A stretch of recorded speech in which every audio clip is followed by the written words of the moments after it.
Hi everyone, I am going to talk about English 149. This is your support course for English 1A. And to start with, I just want to remind you that English 149 is a credit, no credit course. And it does have 2 units that count toward an associate's degree at Columbia College.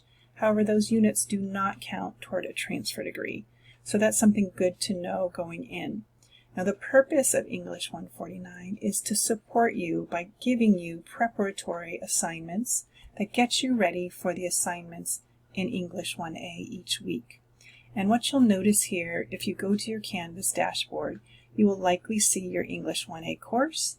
You're going to see your English 149 course as a separate course, and you're going to have to enter this separately to complete the assignments due each week. So if you go to Modules, in 149, you're going to see that most weeks, not every week, there is an assignment that prepares you for the assignment coming up in English 1A. So here you can see in Module 1, this is Introductory Week, there are no preparatory assignments. Module 3 is when you're going to be writing your rough draft of your first essay, and I want you to focus on that, so there are no assignments that week.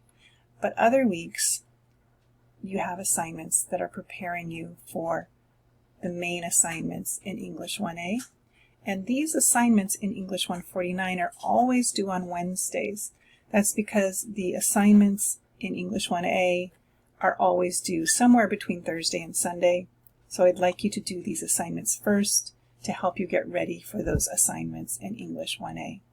So you can see here, there's never more than one assignment a week. And when you come toward more the end of the course, you can see that the assignments begin to dwindle again. There is a Zoom meeting required to pass this course. Any Zoom meeting you attend with me counts for this. I will also hold a Zoom meeting during week 13 to check in with you, and so you can fulfill this requirement as well. These meetings are basically to just check in with you to see if you need any help with particular concepts or assignments, and just give you some one-on-one support. So I think this is pretty straightforward, and I really hope that you're able to engage with these assignments to help you more effectively succeed in English 1A. So that's my main goal in the first place, is that you're successful in these courses, and I'm happy to help you, so please reach out. Talk to me if you need that help, and I will talk to you soon.